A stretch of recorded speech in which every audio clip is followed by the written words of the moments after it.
যারা সন্ত্রাস করছে, বাড়ি ঘরে হামলা করছে, আগুন দিচ্ছে, মেয়েদের হয়রানি করছে, মেয়েদের এটা করতে পারবে না, ওইটা করতে পারবে না, এইসব নানান কিছু বলে নানা রকম ভাবে জুলুম করছে, তাদের ব্যাপারে সরকার নমনীয় থাকবে। আর যারা ন্যায্য দাবি দেওয়া নিয়ে আসবে তাদের উপরে চড়াও হবে। এটা তো কোনো পরিবর্তিত সরকার হইল না। আপনারা যে আন্দোলন করছেন, সুপারিশ প্রাপ্ত ৬,৫৩১ জন সরকারি প্রাথমিক শিক্ষক হিসেবে অনতিবিলম্বে যোগদানের ব্যবস্থা করার জন্য যে আপনারা দাবি জানাচ্ছেন, তার প্রতি আমি পূর্ণ সমর্থন জানাচ্ছি। আপনাদের উপর যে হামলা হয়েছে সেগুলো নিয়ে আমার আগে ডক্টর মুশাহিদা সুলতানা বলেছেন। ডক্টর মুশাহিদা সুলতানা আপনাদের সাথে দেখা করার পর পুরো বিষয়টা বুঝে আপনাদের সাথে একাত্মতা ঘোষণা করেছেন এবং বাংলাদেশের সবচাইতে প্রচারিত যে পত্রিকা প্রথম আলো সেখানে লিখেছেন।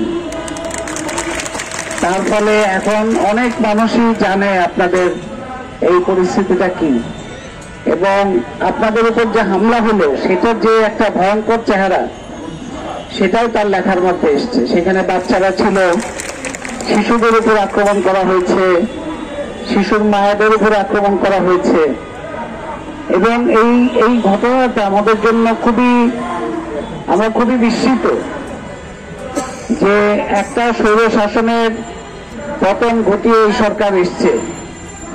এই গত সরকারের সময় শিক্ষকদের উপরে ঠিক এই ধরনের ব্যবহার করা হয়েছে। গত সরকারের সময় আপনাদের পূর্বসূরি যারা বিভিন্ন স্কুল কলেজের শিক্ষকরা তাদের ন্যায্য দাবি দেওয়া নিয়ে যখন এসেছেন এই প্রেস ক্লাবে কিংবা শাহবাগে, তাদের উপরে এরকম পুলিশি হামলা করা হয়েছে। তা আমরা তো ভেবেছিলাম যে একটা পরিবর্তন হয়েছে দেশে, স্বৈর শাসনের মতো ব্যবহার এই সরকারের পুলিশ করবে না, এটাই তো আমরা ভেবেছি, এবং এই জন্যই তো মানুষ রক্ত দিয়েছে। এই পরিবর্তনটা কেন হবে না? পুলিশ কেন একইভাবে দেশের মানুষ যারা ন্যায্য দাবি নিয়ে আন্দোলন করে, সেখানে মেয়েরা আছে, মায়েরা আছে, শিশুরা আছে, এবং যারা শিক্ষক যাদের কাছ থেকে এই পুলিশেরাও শেখে এবং যাদের সন্তান এই পুলিশ, তাদের উপরে কি করে এরকম আক্রমণ হতে পারে? শেখ হাসিনা আমলের মতো যে আমলের বর্বরতা, নির্মমতা আমরা ভয়ঙ্কর চেহারা দেখেছি, একই ঘটনা যদি এই সরকারের সময় ঘটে তাহলে আমরা কি পরিবর্তন পেলাম? এই প্রশ্নটা তো আমরা করতেই পারি।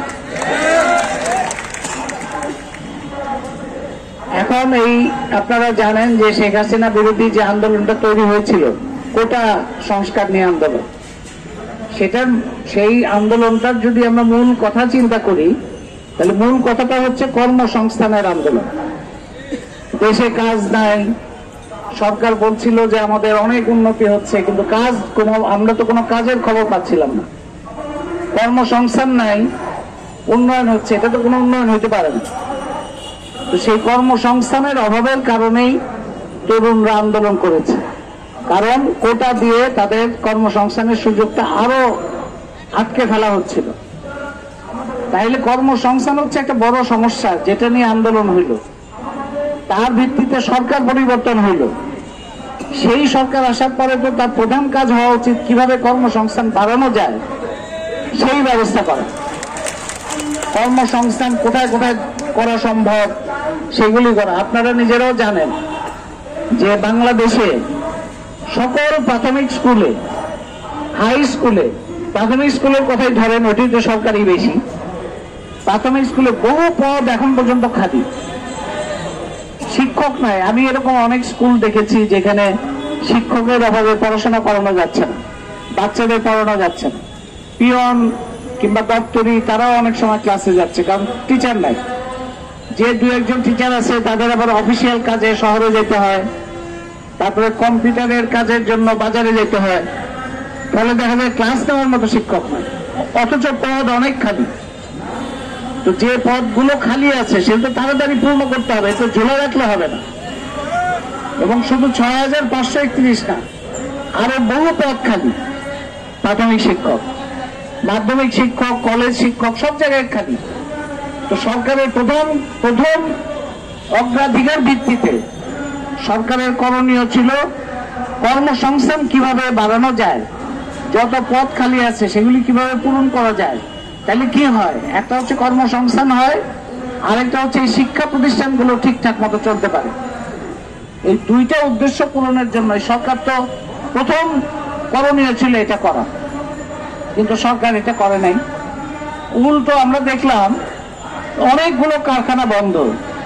আপনাদেরই অনেক পরিচিত লোকজন আছে, কারখানা বন্ধ হয়ে যায়, প্রায় ৯০-৯৫ হাজার মানুষ নতুন করে বেকার হয়ে গেছে। এগুলি তো এই সরকারের সময়ে সরকারের ভূমিকা তো এরকম হওয়া উচিত ছিল না।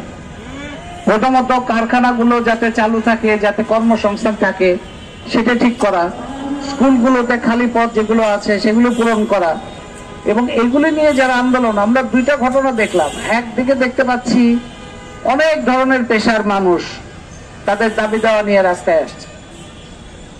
তো অনেকে বিরক্ত যে এত দাবি দেওয়া নিয়ে আসলে সরকার কিভাবে পূরণ করবে।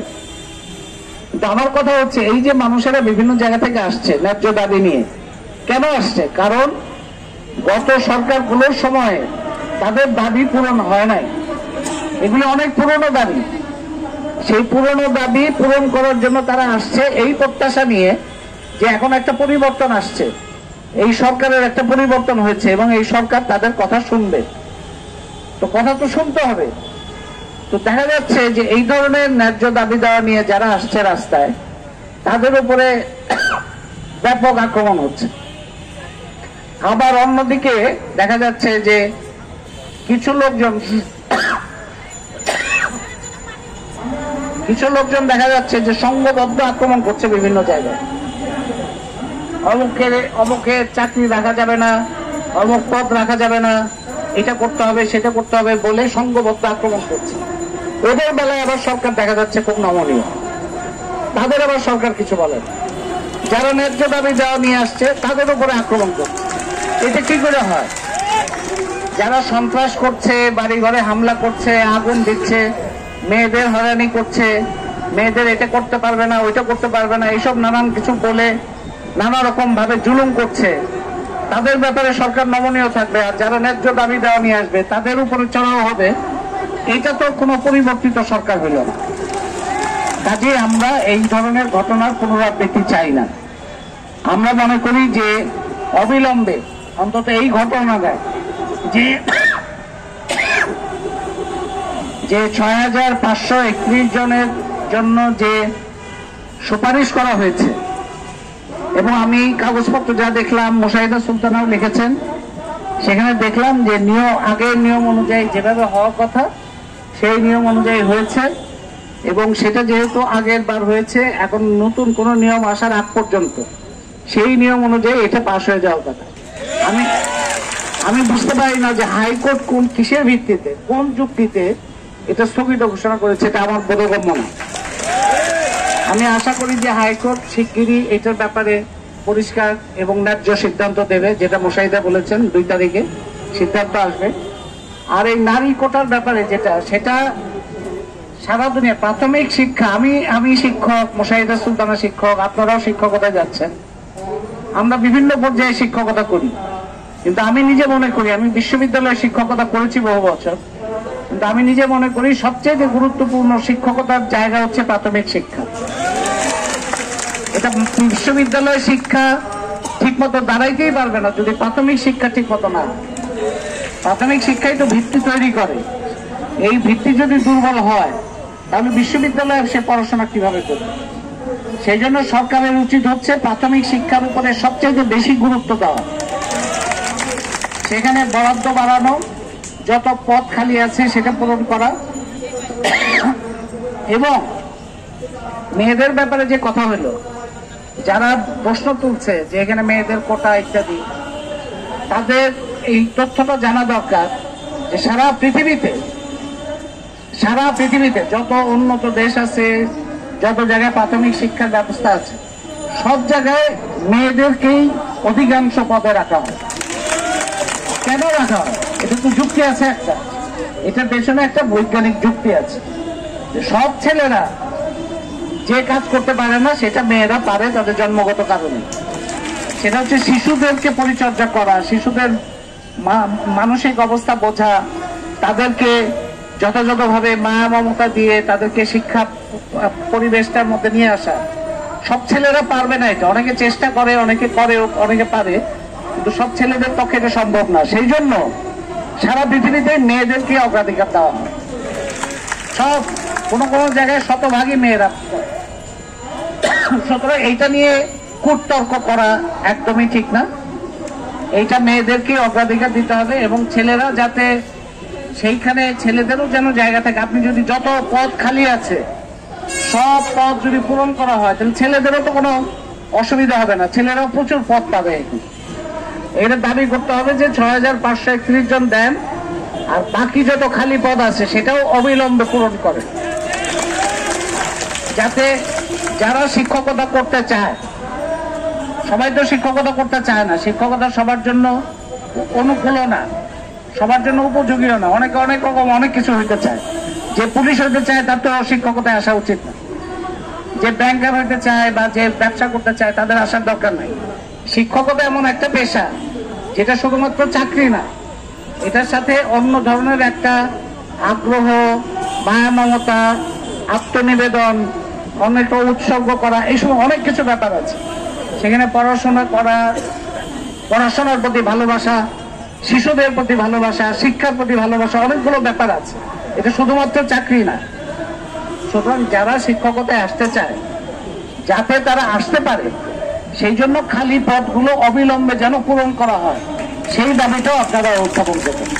আপনারা দুইটা দাবি করবেন, একটা 6531 জন অনতি বিলম্বে এটার ব্যবস্থা করা, এবং বাকি যত পদ খালি আছে সেটা যেন অবিলম্বে সরকার পূরণ করার ব্যবস্থা করে শিক্ষা প্রতিষ্ঠানগুলো সচল করে এবং যারা শিক্ষকতা করতে চায় তাদের শিক্ষকতা করার সুযোগ দান করে। আরেকটা দাবি অবশ্যই করতে হবে, শিক্ষকদের সহ কারো কোনো ন্যায্য দাবি নিয়ে যারা রাস্তায় আসবে, দাবি দেওয়া করবে, তাদের দাবি শুনতে হবে। তাদের দাবি, সরকারের দায়িত্ব হচ্ছে তাদের দাবি শোনা। এই সরকার জনগণের পয়সায় চলে। একটা বড়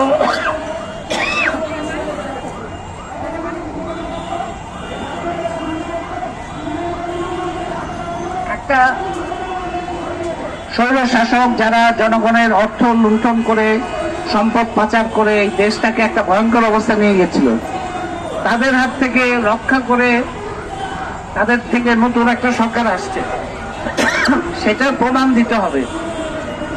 আপনারা যে আলাদা সেটার প্রমাণ তো আপনাদের দিতে হবে, এবং সেই জন্যই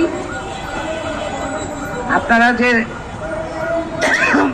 যে দাবি নিয়ে আন্দোলন করছেন সেই দাবির প্রতি আমি পূর্ণ সমর্থন জানাই এবং আশা করি হাইকোর্ট 2 তারিখে যথাযথ রায় দেবে এবং সরকার তার ভূমিকার মধ্যে একটা বড় ধরনের পরিবর্তন আনবে। যারা ন্যায্য দাবি নিয়ে আন্দোলন করবে তাদের কথা শুনবে। জনগণের অর্থে প্রতিপালিত সরকার জনগণের অধিকার পূরণের জন্য চেষ্টা করবে, কাজ করবে, এবং যারা সন্ত্রাস করে, হামলা করে তাদের বিরুদ্ধে শক্ত হবে। আর যারা জনগণের জন্য প্রয়োজনীয় কাজ করার জন্য ন্যায্য দাবি নিয়ে রাস্তায় আসছে তাদের প্রতি সহানুভূতিশীল হবে, তাদের প্রতি ন্যায় বিচার করবে। এই দাবিটা আপনাদের সাথে একমত হয়ে এই দাবিটা আমি আবারও আপনাদের এই সমাবেশে উপস্থিত করে আপনাদের প্রতি সংহতি জানিয়ে এবং আপনাদের শিক্ষকতা জীবন আনন্দময় হোক, শিক্ষার্থীদের আপনাদের পাশে পেয়ে শিক্ষার্থীরা আনন্দে থাকুক, শিক্ষিত হোক, এই প্রত্যাশা রেখে আমি আমার কথা শেষ করছি। সবাইকে ধন্যবাদ।